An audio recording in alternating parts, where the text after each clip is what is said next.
Susan Johnson, Dix, Mount Air, Main Street Video, and Science Bank. I'm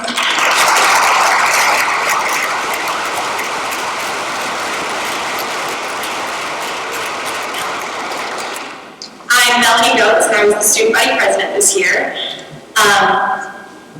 In a minute, we will hear from Clay Jackson and Megan Gehring, the student body secretary and vice president.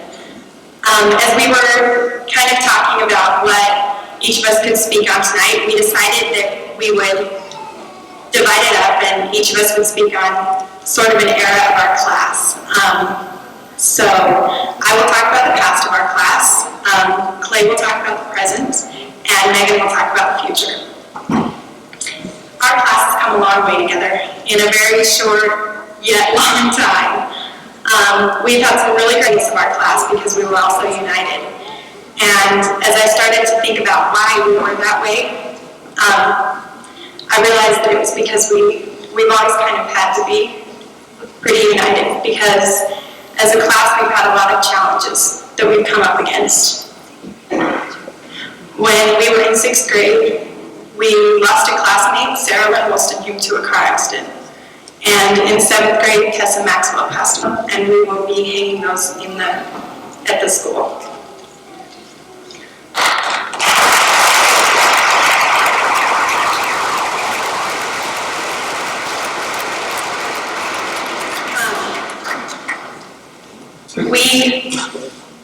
Through all these challenges, we have all grown closer to one another, and many of us have learned a lot of valuable lessons that I hope we will always remember. We've learned to treat each other the very best that we can. I learned to seize each day, also because each day may be our last. As we leave the middle school, it's not as if we will never see each other again, or we will experience extremely drastic changes, but we are ending an era. But I hope that through all of this, we will be able to show our unity and the strength that makes the other classes quite envious of our class. It is my hope that we can all remember the past, seize the present, and reach towards the bright future, which I know we are headed for. South Summit Class of 2000 stands up at front. We are armed with hopes, dreams, goals, and aspirations. If you were to visit with any one of our class members, it would be clear that we are a group of individuals who have goals and are willing to work for them. Our class has the potential for success, not only up to the year 2000, but in all our adult lives as well. The career choices of our class range from doctors to dancers, athletes to architects. We know what we want, and we're willing to go for it. Given any opportunity for success, we will go after it with vigor and vitality. The grade average of the class is a B. The students on the honor roll have the average GPA. And our first speaker will be Jessica Dewey. She will be followed by Mary Lou Blaser. And then, under the direction of Mrs. Darlene Clay, selected students from the 9th grade will present a musical number, and then I'll announce after the musical number. Our friends and family are also important tools in our lives.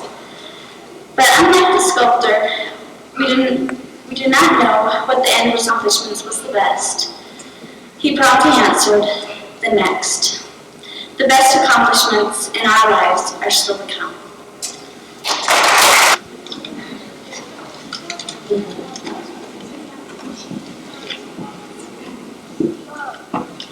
Before I give these awards, I want this 9th grade group to know that since they arrived at the first of this year, it has been common discussion in the faculty lounge how absolutely awesome you are. Absolutely awesome.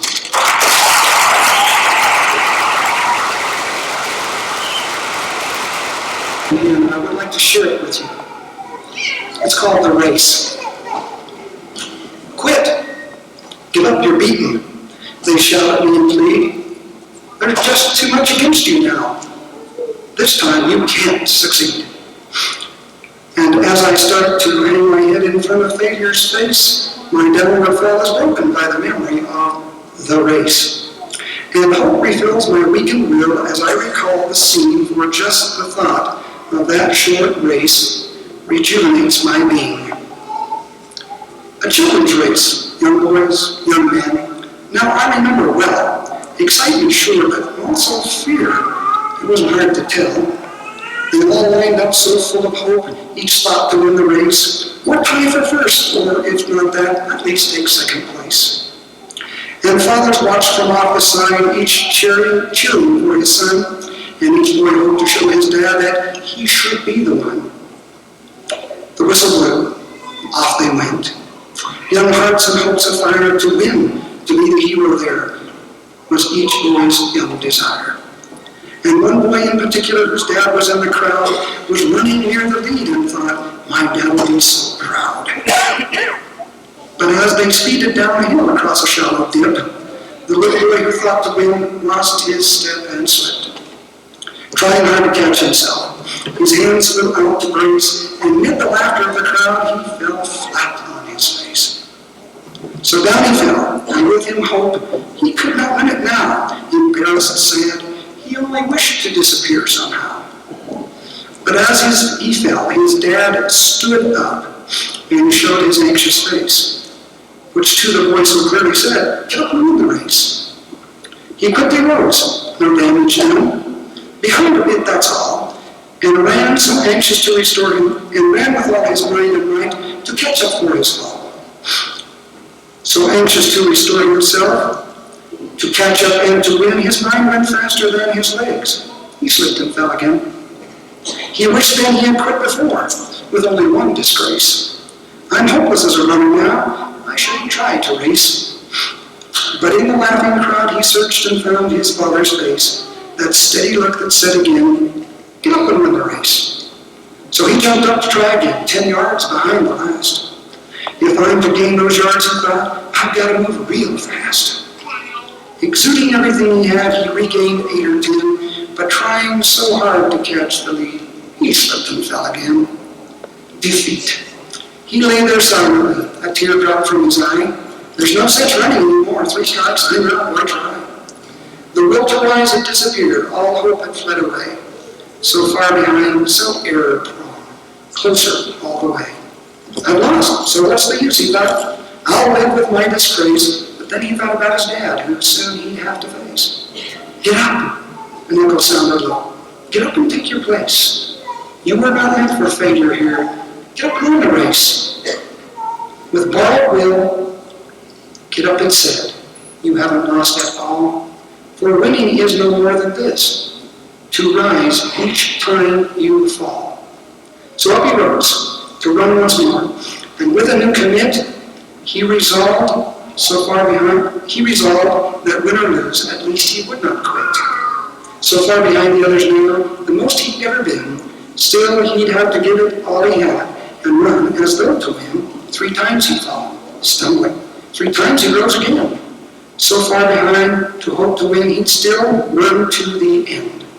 They cheered the winning runner as he crossed the line. First place, head high and proud, and happy, no falling, no disgrace. But when the fallen touched across the finish line last place, the crowd gave him the greater cheer for finishing the race. And even though he came in last, with head bowed low and proud, you would have thought he'd win the race to listen to the crowd. And to his dad he sadly said, I didn't do too well. To me, you won, his father said. You rose each time you fell. And now when things seem dark and hard and difficult to face, the memory of that little boy helps me in my race. For all of life is like that race, with ups and downs and all. And all you have to do to win is rise each time you fall. Quit, give up, you're beaten. They still shout in my face. But another voice within me says, get up and win the race. I know there's such a pain in the neck, but as I read 108 of them this year and looked at them and enjoyed many and wondered about a few, thought long and hard about others, I came across that so many of them that had some wonderful, good, creative, and original things. And I decided this year that it was worthy of giving $100 award to that research paper that was, in my, of course, very subjective opinion, very creative, very outstanding, and was done with a lot of effort and a lot of hard work. And if Holly Butler would please come.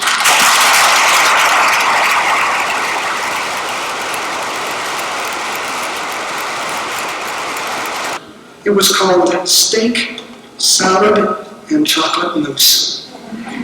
And it was a research paper about third world hunger. It was enjoyable to read it, Holly. Holly Butler, Megan DeGuin, Jessica Dewey, Rachel Evans, Melanie Goetz, Marty Goodwin, Jamie Lambert, Megan Page, Andy Schumann, Peter Swenson, Danielle Vernon, Bobby Joe Woodard, and Brandon Yost to please come and line up here.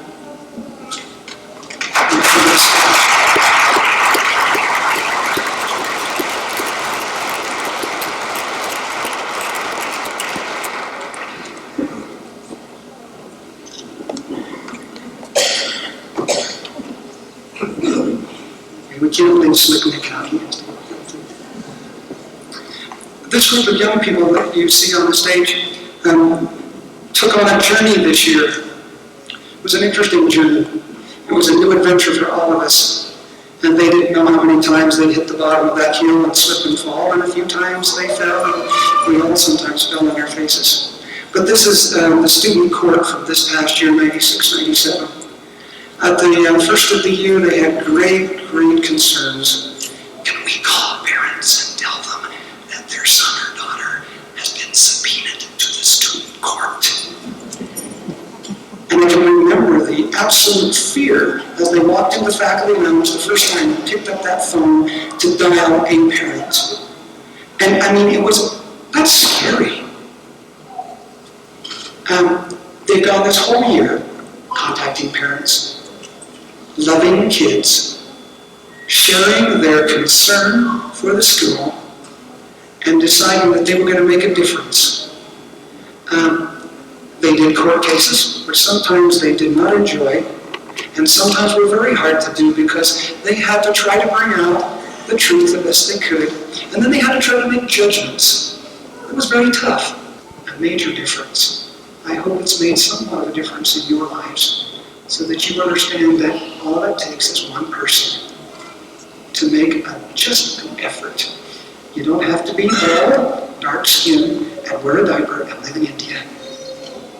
They know what I'm talking about. You can do it right here at South Summit, and I appreciate you for that. If you would please come over as I call your name. English.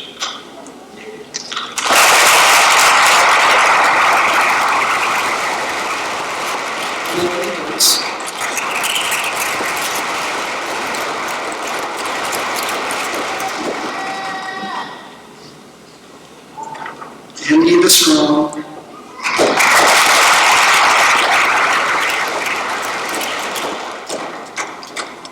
Megan Page.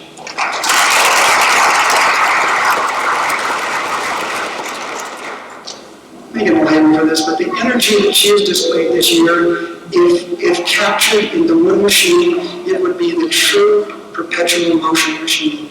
We just love her. She always had a smile, and she always worked very, very hard. Rachel Evans.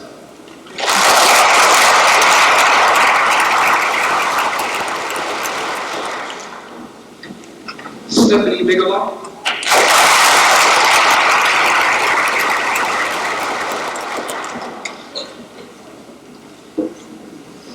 Holly Butler.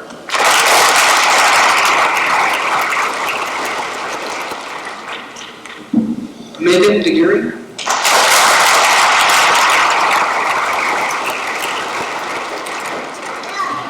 I can almost guarantee you that out of this group, Megan will not become a lawyer. She has great concern for our legal system, as we all should. Jessica Dewey.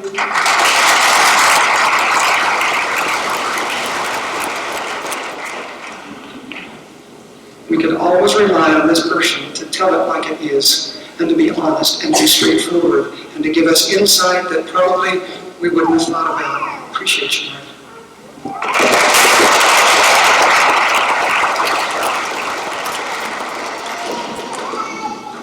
Jamie Lambert.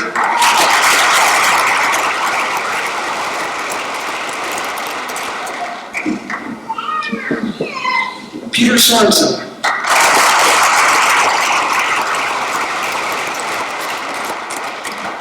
Danielle Berman.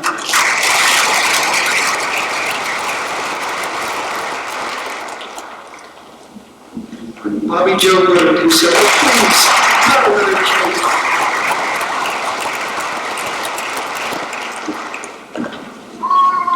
Brandon Yost.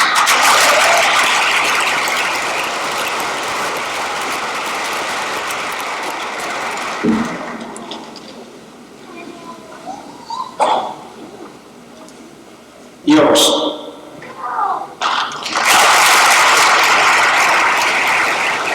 And then what we would like to do too is, even though they're pausing, if you wait and applaud at the end, I can get through it a little quicker. They sat through an hour and 45 minutes of word assembly today, and I'm sure they don't want a repeat of that tonight.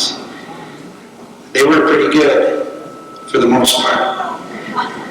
Kendrick, Walsh to you. Brady, Walsh to you.